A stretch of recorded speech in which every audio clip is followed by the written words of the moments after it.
Just like us, we don't have. मेरे लिए पाकिस्तान सबसे इम्पोर्टेंट है। जनाब शमशाद अहमद साहब रिटायर्ड एम्बेसडर हैं, फॉर्मर फॉरेन सेक्रेटरी हैं।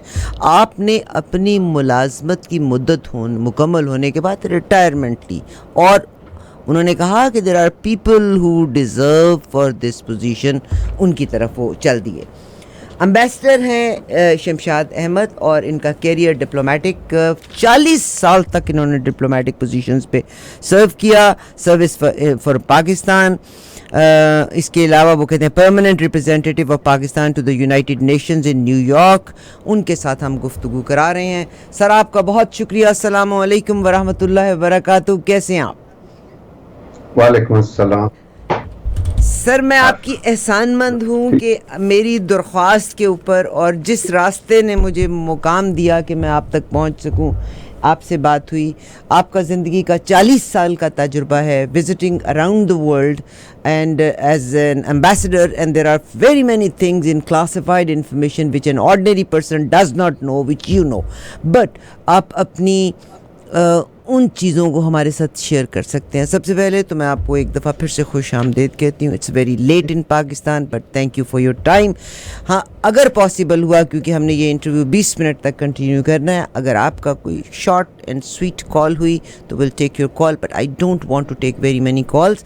जी सर फरमाएँ। सबसे पहले तो मैंने कुदरतुल्लाह शहाब साहब की किताब से एक इक़्तिबास शेयर किया है, मगर आपका भी जो तजुर्बा है, आपने भी उन्हीं पोजीशंस को एंजॉय किया हुआ है। आपने सेक्रेटरी ऑफ पंजाब पाकिस्तान के लिए भी आपने सर्विसेज दी हुई हैं। क्या फरमाएंगे आप? देखिए, ये मैं कुदरतुल्लाह शहाब साहब के तजर्बात पर तो कोई तबसरा नहीं करूंगा। उनकी अपनी सोच थी। हर आदमी की अपनी सोच, अपना मुशाहिदा होता है। और अलबत्ता मैं अपने तजुर्बे के बारे में ज़रूर बात कर सकता हूँ। और बिलखुसूस मेरे ख्याल में पहले जहन में ये रखना ज़रूरी है कि मेरा ताल्लुक उस पाकिस्तान की उस जनरेशन से है जिन्होंने पाकिस्तान बनते हुए देखा, फिर टूटते हुए देखा, और आज हम इसको बिखरते हुए देख रहे हैं। और बदकिस्मती ये है कि जिस तस्वर के साथ लामा इकबाल ने बर सगीर के मुसलमानों में एक आज़ाद, खुद मुख्तार और खुददार कौमियत का शऊर पैदा किया था, और जिस तस्वर के साथ हमारे कायद ने, कायद आज़म ने उसी तस्वर जो एक बड़े सगीर के मुसलमानों के लिए एक आज़ाद, खुद मुख्तार और जमहूरी ममलिकत के ख्वाब को हकीकत में बदला था, वो पाकिस्तान नहीं है। और चूंकि मैं उस जनरेशन से ताल्लुक़ रखता हूँ जिसने अपनी आबा और अजदाद की जो यादें हैं, या आबा और अजदाद की जागीर है, जायदाद है, कुछ भी है, अपनी हजारों साल पुरानी शनाख्त जो है वो छोड़कर हम और अपनी मर्जी से हम कायद आज़म के पाकिस्तान आए थे। और बिलखुसूस मेरी माँ को मौका भी मिला था उस वक्त 1947 में, जब हम लोग हिजरत कर रहे थे ईस्ट पंजाब से, क्योंकि मेरे मामू जो थे वो ब्रिटिश इंडियन आर्मी में थे उस वक्त, और वो वहीं पर थे। मालेरकोटला स्टेट होती थी एक, अभी भी है, कि मुसलमान रियासत है, और वहां से कोई डिसलोकेशन नहीं हो रही थी। तो उन्होंने एक फौजी कॉन्वॉय भेजा था मेरी माँ को और उसके बच्चों को लेने के लिए। हम एक रेफ्यूजी कैंप पे थे, तो मेरी माँ ने उन फौजी अफसरों को, जो सिख अफसर थे, उनको वापस कर दिया कि मैंने पाकिस्तान जाना है, और वो पाकिस्तान आ गई। और मुझे अब तक याद है वो लम्हात जब हम पाकिस्तान लाहौर में हरबंसपुरा स्टेशन पर उतरे थे, तो अल्लाह अकबर के नारे थे, पाकिस्तान जिंदाबाद। हर आदमी के, हर बंदे की आंखों में खुशी के आंसू थे। और हम बच्चों को पता तो कुछ नहीं था, लेकिन मुझे आज तक वो यादें जो हैं, दे आर सीयर्ड इनटू माय जहन में खुबे हुए हैं ये चीजें। मैं इस वजह से जिक्र कर रहा हूं कि उस पाकिस्तान जिसके लिए हम लोग आए थे, आज 75 साल हो गए हैं, मैं उसी पाकिस्तान की तलाश अभी भी कर रहा हूं। मुझे सिवाय चार इकाइयों के जो एथनिक और लिंग्विस्टिक बुनियादों पर डिवाइड हुई हैं, मुझे पाकिस्तान नजर नहीं आ रहा। और ये और बात है कि इस मुल्क में, अगर आप इसको मुल्क कहते हैं, क्योंकि मुल्क तो टूट गया था 1971 में, और जो असली पाकिस्तान था तो वो तो हमसे छोड़कर हमें चला गया, वो आज एक और रियासत बन गया है। असल वो थे लोग पाकिस्तान के बानी, क्योंकि पाकिस्तान का जो आइडिया था वो मशरकी जो बंगाल था वहां पर पैदा हुआ था, मुस्लिम लीग वहां पर बनी थी। फिर जो बड़ा एक जिसको हिस्टोरिक कहते हैं, शिमला डेपुटेशन आगा खान की क़यादत में लॉर्ड मिंटो पर जिसने कॉल किया था शिमला में, और वहां पर मुसलमानों के लिए सेपरेट इलेक्ट्रेट का मुतालबा किया था, तो वो भी मशरकी पाकिस्तान से ताल्लुक था। अक्टूबर 1906 में वही वफद मिला था लॉर्ड मिंटो को, और वही मुस्लिम लीग बनी थी। तो मैं कहना यह चाहता हूं कि एक अजीब सा माहौल है। आप चूंकि शहाब साहब की किताब से पाकिस्तान की फौज के बारे में पढ़ रही थी, तो इस बारे में मैं आपको ये कहता हूं कि मैं शुरू से आज तक पाकिस्तान की फौज का हिमायती रहा हूं, और इस वजह से, और मैं जस्टिफाई करता रहा हूं इस वजह से कि जितने भी वाक़यात हुए हैं फौजी इंटरवेंशन के, तो मेरा जो हिस्टोरिक पर्सपेक्टिव है वो ये है कि हमारे सियासतदानों ने हमारी मुल्क की जो हालात हैं उनका बेड़ा गर्क इस तरीके से किया कि यहाँ पर कभी भी जब ना जमहूरियत आ सकी, ना एक सही सियासी निज़ाम पैदा हो सका। और पहले 7 सालों में देखा जाए, 9 सालों में 8 गवर्नमेंट बनी, एक दूसरे की टांगें खींचते रहे। और फौज ने तो नहीं पहले डिसलोकेशन की थी या इंटरवेंशन की थी, वो तो एक पागल गवर्नर जनरल था जिसने पहली कॉन्स्टिट्यूएंट असेंबली को तोड़ा, और फिर सियासतदान एक दूसरे की टांगे खींचते रहे, बेईमान थे। कायदे आजम को पहले साल में ही उनकी हकीकत पता चल गई थी, इसी वजह से इनफैक्ट उनकी बीमारी शिद्दत पकड़ गई और वो जल्दी चले गए और मुल्क यतीम हो गया। लेकिन हमने अपने कारनामे नहीं छोड़े, और वही सियासतदान हैं जो हमेशा ऐसे कारनामे करते रहे या वाकयात ना करते रहे जिसकी वजह से खिला पैदा होता रहा हमारे सियासी होराइजन पर। और जहां भी एक फितरत है, फिजिक्स का असूल जो होता है उसके मुताबिक ये है कि कहीं पर भी अगर वैक्यूम होगा तो इर्द गिर्द any organised power will get sucked in. तो वो फौज हमेशा सक इन होती रही, और इस वजह से मैं फौज को ये हमेशा एक तरह से देता था एडवांटेज के वो फौज अगर ना होती तो शायद पाकिस्तान 75 साल क्या 75 महीने भी ना जिंदा रहता। तो उस लिहाज से पाकिस्तान का वजूद इस मुल्क के लिए इसलिए भी जरूरी था कि पाकिस्तान दुनिया में यूनिक मुल्क था जो पैदाइश के बाद से ही अपनी सलामती और सिक्योरिटी और सालमियत के डेंजर से, खतरात से दो चार रहा है। बल्कि ये मेरी किताब है जिसको मैंने इसी सारे पर्सपेक्टिव से लिखा है कि Pakistan foreign policy dilemma, A perennial quest for survival. यानी ये पहले दिन से ही हमारी एक सर्वाइवल की क्वेस्ट थी, और उसके लिए ये था कि क्योंकि हमारे सियासतदान इतने नाअहल थे, करप्ट थे, खुदगर्ज थे, और ये वही सियासतदान थे जो बुनियादी तौर पर अंग्रेजों के जमाने में फ्यूडल लॉर्ड्स बने हुए थे या उन फैमिलीज में से थे जो यूनियनिस्ट पार्टी का हिस्सा थे। वो तो पाकिस्तान भी बनते हुए नहीं देखना चाहते थे, तो पाकिस्तान बन गया, लेकिन फिर उसके बाद इन्हीं फैमिलीज के हाथों में पाकिस्तान की बागडोर आ गई और मुल्क को चलाते रहे फैमिलीज। झंडे बदल बदल के, नाम बदल बदल के रहते वही लोग थे हमेशा इन 70 सालों में जिन्होंने इस मुल्क को लूटा है, और जो हम समझते हैं कि उन्होंने इसको रूल किया है, रूल कभी नहीं किया है। अच्छा, तो अब फौज की बात आपने चूंकि की है, तो मैं यही कहूंगा कि मेरा भी यही हमेशा यकीन था कि अगर हमारे मुल्क में फौज ना होती तो ये मुल्क 7 साल भी जिंदा ना रहता। और मैं हमेशा चार्ल्स डे गॉल की उस बात को एंडोर्स करता रहता था कि there will always be an army in your country, if it is not yours it will be your enemies.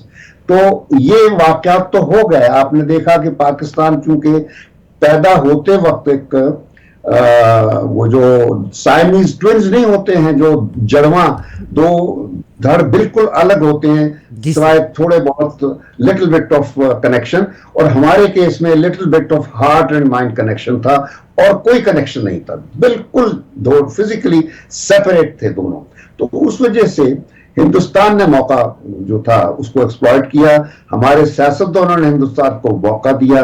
1970 का पहला इलेक्शन हुआ, और वो पहला इलेक्शन मैं आपको बता दूं कि मैं हमेशा फौज की सियासत में मुदाखलत के खिलाफ लड़ता आया हूं। स्टूडेंट लीडर होता था, मैं गवर्नमेंट कॉलेज स्टूडेंट यूनियन का प्रेसिडेंट था। माल बोर्ड पर मैं अयूब खान के खिलाफ प्रोसेशंस लीड किया करता था कि अयूब खान डिक्टेटर है। फिर जब मैं फॉरेन सर्विस में आया, मैं मगरबी अफ्रीका में सर्व कर रहा था, तो वहां से मैं पहला जो इलेक्शन अनाउंस हुआ, जब एक और डिक्टेटर ने ये अनाउंस किया कि वह फेयर इलेक्शन करवाएगा, फ्री इलेक्शन, तो 1970 के इलेक्शन में मैं वोट डालने के लिए अपनी फैमिली समेत उस मगरबी अफ्रीका के उस छोटे से मुल्क से सफर करके अपने खर्च पर आकर मैंने वहां वोट डाला। इतनी मुझे एक्साइटमेंट थी उस पहले इलेक्शन में 1970 के। लेकिन मैं अभी वोट डाल के चंद दिन के लिए पाकिस्तान में ही था, तो मुझे इस्लामाबाद से ऑर्डर्स आ गए कि मैं फौरी अपनी वापस पोस्ट को पहुंचूं, और क्योंकि हालात अच्छे नहीं है इलेक्शन के नतीजे में।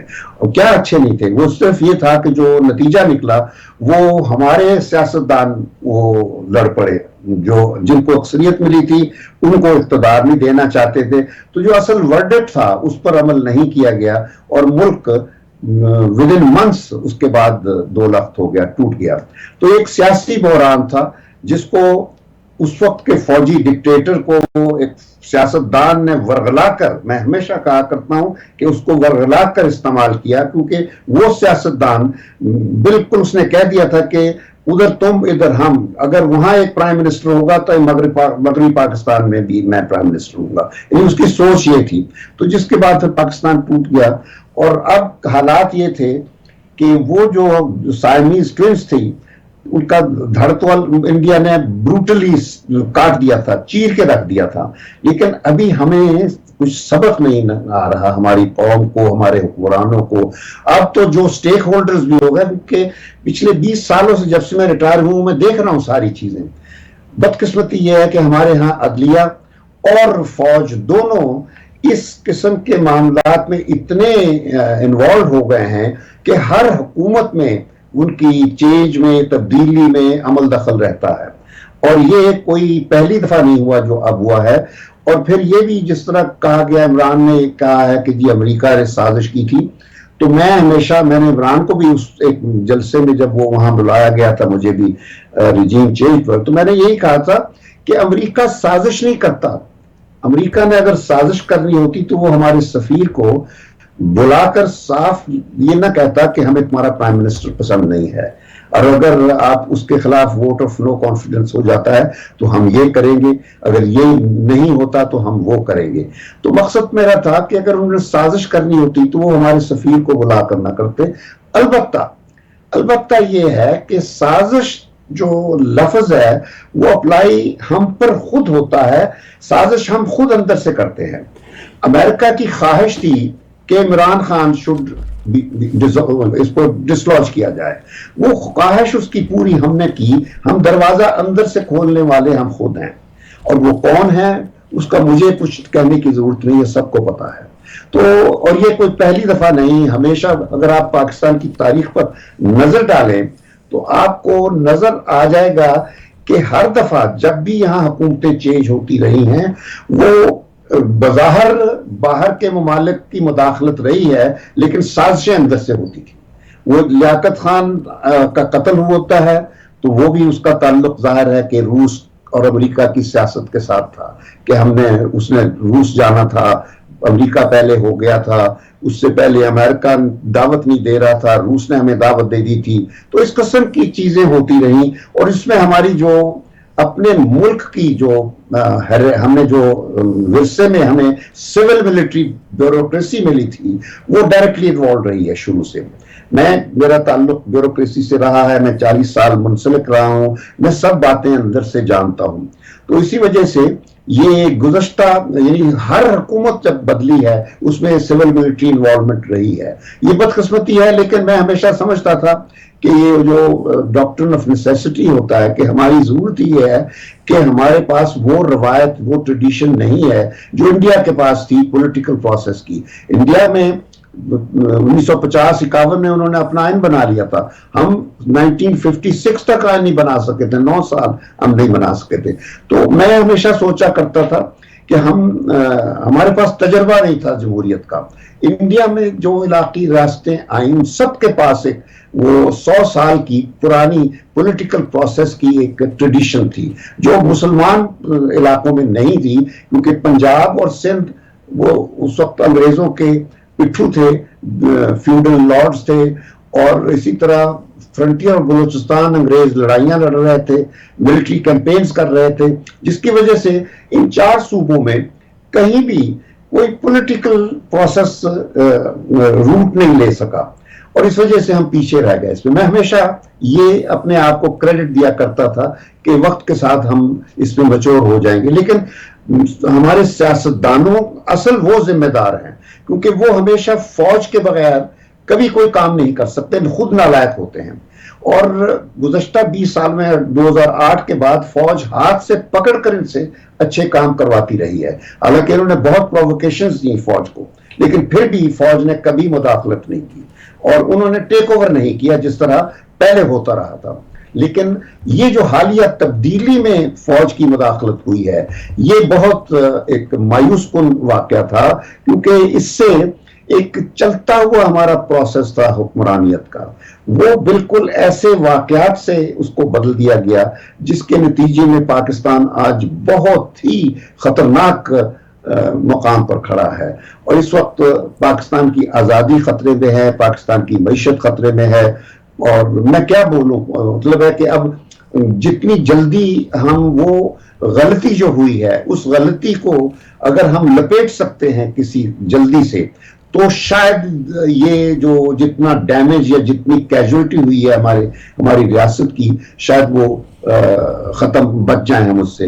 लेकिन वरना मेरे ख्याल में इतना बड़ा इसको वो शौक पहुंचेगा मुल्क की आज़ादी को, क्योंकि अमेरिका तो हमेशा से चाहता है कि हमारे चीन के साथ ताल्लुकात ख़त्म हो जाएं और किसी ताकत के साथ ना हो, मुसलमानों से अलग हो जाएं हम। तो ये सारी उसकी पॉलिसियां हैं, और उसने अब इंडिया को साथ मिला लिया हुआ है, और जितना प्रेशर, ये सारे वाकयात जो हैं वो अमेरिका की इंटरवेंशन साथ साथ चल रही है, लेकिन अमेरिका खुद नहीं सियासत करता, साजिश नहीं करता, साजिश हम लोग कर रहे हैं अंदर से। तो जिस दिन अब उस मिसाल में दे देता हूं कि जब रंजीत सिंह बादशाह बना था यहाँ पंजाब में, तो उस वक्त लाहौर के शहरियों ने उसको ये कहा था, 12-13 साल का लौंडा होता, तो घोड़े पे फेरा करता था लाहौर के बाहर, गुजरांवाले में था, तो उसको कहते थे यार हम अफगानों से तंग आ गए, तो तुम आ जाओ, हम दरवाजे लाहौर के खोलेंगे। तो हमने साजिश करके उसको लाहौर शहर काबू उसको हवाले कर दिया, और उसने फिर लाहौर के बाद पूरा पंजाब फतह किया, कश्मीर फतह किया, वो तो अफगानिस्तान तक पहुंच गया था, एम्पायर बन गया था, यानी मुगलों से बड़ी एम्पायर बन गया था वो।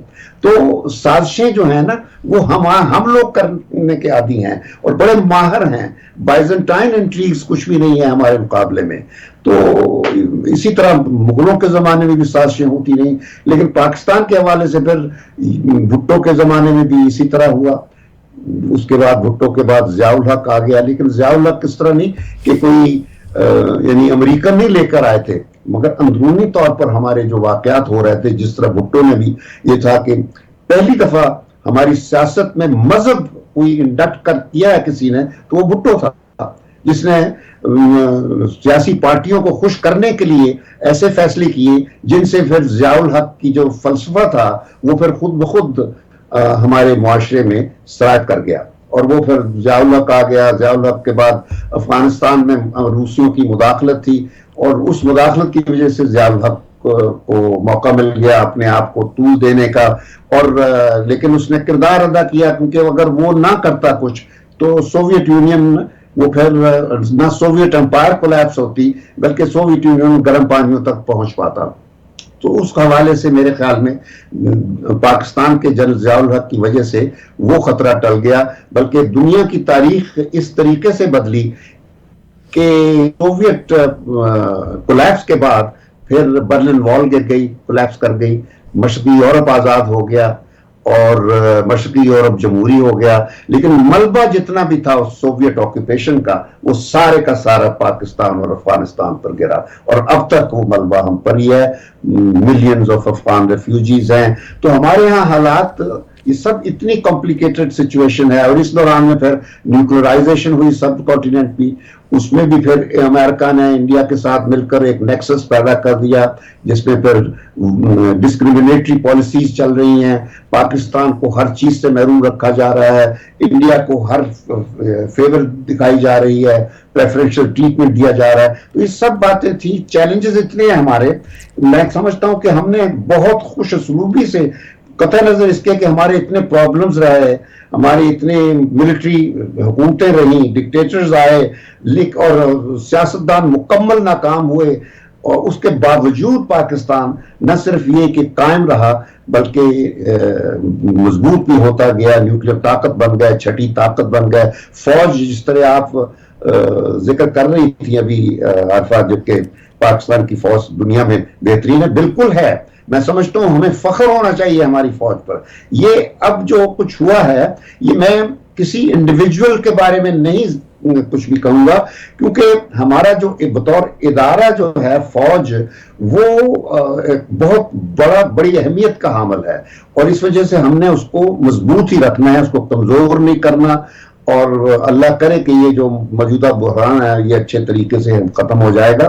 तो बस मैं इन बातों के साथ आपसे बहुत शुक्रिया सर। वही कहता है, ये वक्त भी देखा है तारीख की नज़रों ने, लम्हों ने सदा की थी, सदियों ने सज़ा पाई, और हमारे अपने बोए हुए बीज हैं जिसको हम काटते हैं। सर मैं जस्ट क्विक आपसे, और मेरी रिक्वेस्ट है कि मेरे जैसे लोगों को आप अपनी एक्सपीरियंस की नज़रों में अच्छा गाइड कर सकते हैं, क्योंकि सोहबत और जो हमारा जहन और हमारी बॉडी जो फूड लेती है, that makes a huge difference in our life. तो मेरी रिक्वेस्ट है कि प्लीज़ शामिल ज़रूर होते रहा करें। आज तो आपका ये इंट्रोडक्टरी प्रोग्राम था, आपका स्कूल ऑफ थॉट हमने देखा, and that is only Pakistan, everything for Pakistan. You served at the highest positions, 40 years in various posts for the foreign services of Pakistan, permanent representative Pakistan to the United Nations. New York में आप secretary level पे भी आपने काम किया, मुख्तलिफ foreign secretary के तौर पे भी आपने काम किया, और मुख्तलिफ जो हमारे वज़राए आज़म थे उनको आपने गाइडेंस फ्राहम की थी। इवन जो एटॉमिक एक्सपेरिमेंट भी किया गया था, तब भी जनाब शमशाद अहमद साहब मौजूद थे वहाँ पे, यानी ही in his presence, in his service time ही वो हुआ। तो हम उन याददाश्तों को भी आपके साथ ज़रूर दोहराना चाहेंगे। सर आपका बहुत शुक्रिया। एक चीज़ जो आपने इतना मुल्क को देखा, ये जितने हमारे पॉलिटिशियंस हैं सर, ये अपनी ज़ाती कर्ज़े देते नहीं हैं, डिफ़ॉल्टर भी नहीं होते, माफ़ भी करा लेते हैं। क्या कोई ऐसा नहीं कि इन लोगों को कहा जाए कि आप अपना पैसा बाहर लेके जाने की बजाय आप अपने मुल्क में इन्वेस्ट करें, इंटरेस्ट लेना शुरू कर दें? Is there any chance? है तो ये दीवाने का ख्वाब, मगर इज़ देयर एनी चांस कि ये डूएबल हो? देखिए आरिफा, दीवाने का ख्वाब पूरा ज़रूर होता है, बशर्ते कि कहीं आगाज किया जाए।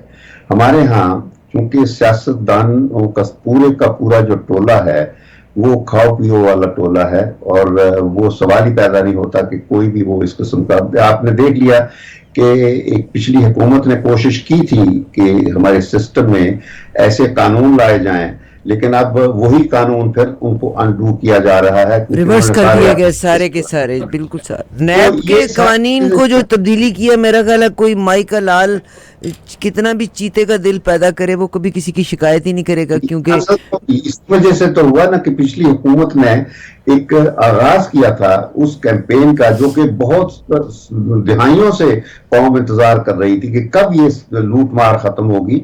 बदकिस्मती ये है कि दुनिया में वाहिद मुल्क है हमारा जहां जो लूट मार का सिलसिला है इसको बाय लॉ फॉरगिव किया जाता है, यानी कानून के तहत as a matter of rule इसको माफी दी जाती है। उसका नाम रख दिया हुआ है NRO।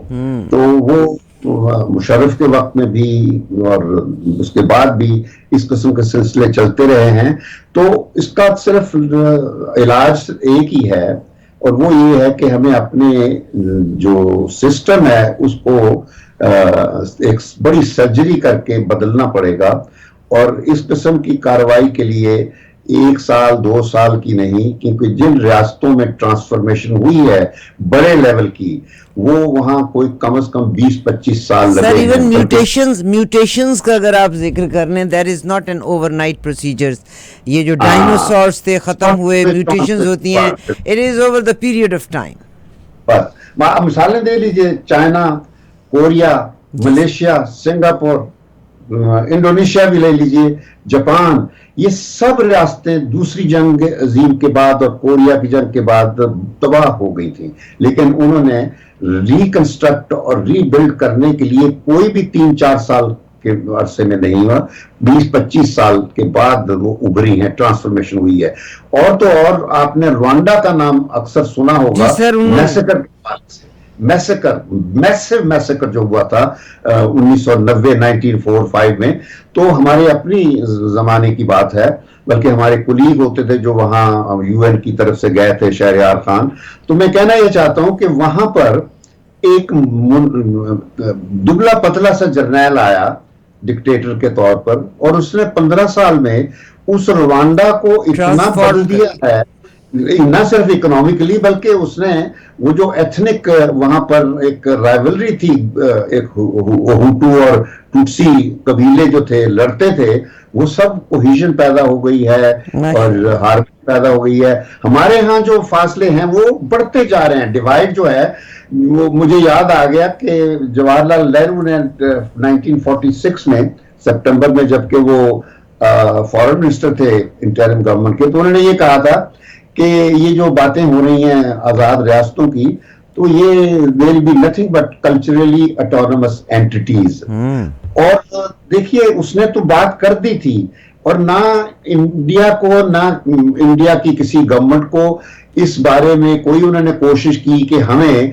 कल्चरली ऑटोनोमस एंटिटीज में रिड्यूस करें। हमने खुद अपने आप को डिवाइड कर लिया हुआ है उन एथनिक एंड लिंग्विस्टिक बुनियादों पर। अब आपको आज सिवाय पंजाब, सिंध और पख्तून और बलूचिस्तान के, और आपको असल जो पाकिस्तान है या पाकिस्तानियत है वो कहीं नजर नहीं आ रही। मैं बल्कि मुझे याद है अच्छी तरह कि मैं पिछले 20 सालों में मैं अक्सर जिक्र करता था कि आप अखबारों में, टेलीविजन में, हमारे इलेक्टेड असेंबलियों में मुझे अक्सर एक हेरेसी, ये 3 अल्फाज हैं, ट्रेचरी, हेरेसी और दूसरा क्या था, सेडिशन, कि ये हर तरफ नजर आती है। क्योंकि लोग पाकिस्तान पे यकीन नहीं रखते, बल्कि हुक्मरान एलीट क्लास जो थी वो ये कहते थे कि ये तो एक एक्सीडेंट ऑफ हिस्ट्री था, और ये तो कागज के टुकड़े पर एक पतली सी लाइन है जो खत्म कर देनी चाहिए। उनको ये अंदाजा नहीं कि ये खून से बनी लाइन है। तो बदकिस्मती ये है कि आज तक कभी भी सेडिशन, हेरेसी और ट्रेचरी को दबाने के लिए कानून के साथ डील करने की बजाय कभी ऐसा किसी को तौफीक नहीं हुई। लेकिन आजकल मीडिया को सप्रेस करने के लिए, आजादी इजहार को सप्रेस करने के लिए वही कानून जो हेरेसी और सेडिशन और ट्रेचरी पर गद्दारों के खिलाफ होने चाहिए थे, आजकल पॉलिटिकल विक्टिमाइजेशन के तौर पर इस्तेमाल हो रहे हैं। ये कितनी बदकिस्मती है। Sad sir, very sad. जनाब शमशाद अहमद साहब, मैं बहुत एहसानमंद हूँ सर, इट्स सो लेट, मगर मैं आपको तब बताऊँ आपने जिस दौर में काम किया है वो सेल्फलेस लोग थे, आप शामिल हुए, बहुत शुक्रिया।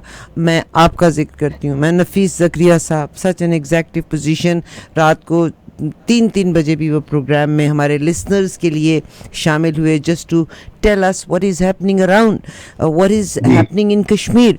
आपका बहुत शुक्रिया। और कल हमारे साथ जनाब करामतुल्लाह गौरी साहब थे, हमने बल्कि आज के बारे में जिक्र किया था। मेरी बात आरफा के, आपने अगले दिन भी जिक्र किया था। जी सर। करामत के साथ मेरी कुछ अजीजदारी भी है। जी सर, उन्होंने कल बताया मैरिड टू हिज नीस। हाँ, बस ये जी है। सर, उन्होंने कल बताया। मगर sir, you are my pride and I wish कि we can take you more of once a week, so that it's just to, मैं आपको बताऊं कि हम जो इर्द गिर्द से और सोशल मीडिया के कायल होते चले जा रहे हैं ना, वहाँ से आवर ब्रेन्स आर कहते हैं ना कि poisoned by few things which are not true. Thank you very kindly, sir, and I will definitely request you be with us again. Thank you. हम अपना सफ़र यहीं से स्टार्ट